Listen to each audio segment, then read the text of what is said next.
अस्सलामुअलैकुम, welcome to my channel Fatima Rose cooking. उम्मीद करते हैं कि आप लोग सब खैरियत से होंगे, इंशाल्लाह खैर से होंगे। तो जहाँ भी रहें खुश रहे, आबाद रहे, हेल्दी रहे। तो मैं आज बनाने जा रही हूँ साबित मूंग दाल की रेसिपी कि ये किस तरीके से बन जाती है। ये मैंने पहले से भिगो के रखे थे तकरीबन 15 मिनट तक। तो चलिए स्टार्ट करते हैं। चलो इसको मैं कढ़ाई में ऐड करते हुए ये तकरीबन 1 पाव के बराबर मैंने साबित मूंग डाल दिए हैं। तो देख सकते हैं पहले से भिगो के रखे थे। आधे जग इसमें जाएगी पानी, तो देख सकते हैं। कुछ लोग ऐसे करते हैं कि इसको प्रेशर कुकर में ऐड करते हैं, उसी में उबालते हैं, लेकिन ये तो इतनी सख्त नहीं होती, इसलिए तो मैं इस कढ़ाई में उबालती हूँ। तो देख सकते हैं ये उबालने लगे हैं आहिस्ता आहिस्ता। तो देख सकते हैं इसमें तकरीबन जाएगी आधा स्पून जो है नमक, क्योंकि नमक जो है नमक के साथ ज़्यादा ध्यान करना पड़ेगा। वो तो कुछ लोगों को अच्छी नहीं लगती, ब्लड प्रेशर और शुगर की मरीज़ होती हैं, तो इसलिए।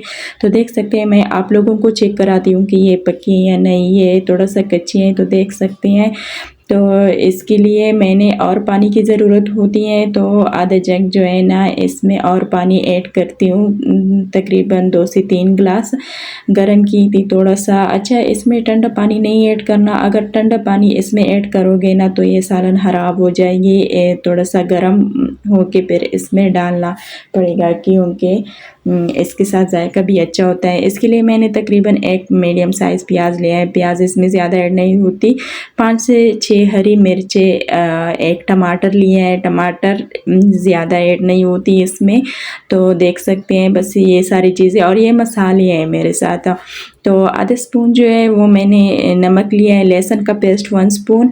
तो आधा स्पून जो है हल्दी, कश्मीरी लाल मिर्च आधा स्पून, कुटी हुई लाल मिर्च 1 स्पून। तो ये जो है ये मैंने पहले से उबाले थे। ये वो वाला दाल है साबुत मूंग दाल। ये सारी चीज़ें बस इसमें ऐड होती हैं। तो चलिए स्टार्ट करते हैं। इसके लिए मैंने तकरीबन आधा कप कुकिंग ऑयल लिया है। तो थोड़ा सा गर्म हो जाए तो फिर इसमें प्याज ऐड करती हूँ। तो देख सकते हैं वो कुटी हुई प्याज मैंने ऐड किया। अच्छा, ये दाल जो है ना ये तो बारिशों की जान है। जब बारिश होती है ना तो लोग इसको ज़्यादा पसंद करते हैं। ये थोड़ा सा इसका कलर चेंज हो जाए तो फिर इसके बाद जो है ना और चीज़ें इसमें ऐड करती हूँ। बिल्कुल एक एक स्टेप बताऊँगी, जिस तरीके से मैंने बनाई है ना बिल्कुल उसी तरीके से मैं आप लोगों को बताऊँगी कि ये इस तरीके से बन जाती है। बिल्कुल आसान सी चीज़ है। तो मैंने टमाटर मसाले सारे ऐड किए हैं। अच्छा, ये थोड़ा सा गल जाए ना तो फिर इसके बाद और चीज़ें ऐड करूँगी। तो देख सकते हैं हमारे टमाटर गलने की तरफ जा रही हैं आहिस्ता आहिस्ता। इसको ऐसे चम्मच हिलाना पड़ेगा जिस तरीके से मैं इसको हिलाती हूँ। तो देख सकती हैं ये दाल जो है ना बहुत से लोग पसंद करते हैं। जब बारिश होती है तो हर घर में ये बनाई जाती है। तो इसके बाद जो है ना मैंने दाल ऐड किया, थोड़ा सा इसको फ्राई करती हूँ। ये थोड़ा सा फ्राई हो जाए तो फिर इसके बाद जो है ना मैं देखती हूँ कि इसमें पानी होनी चाहिए या नहीं। थोड़ा सा पानी की ज़रूरत होती है। तो देख सकते हैं खुश्क हो गई हैं। अच्छा, इसको ज़्यादा खुश्क नहीं करना, अगर ज़्यादा खुश्क करोगे तो फिर इसके साथ खाना कैसे खाओगे। तो थोड़ा सा पानी इसमें ऐड किया तकरीबन आधा कप के बराबर। तो देख सकते हैं ये बिल्कुल परफेक्ट बनी है, आप लोगों के सामने है। जिस तरीके से मैंने बताया बिल्कुल उसी तरीके से आप लोगों को एक एक स्टेप बताया कि ये इस तरीके से बन जाती हैं। तो माशाल्लाह से ज़रा चेक करें, हमारी दाल बिल्कुल तैयार हो गई है। तो देख सकते हैं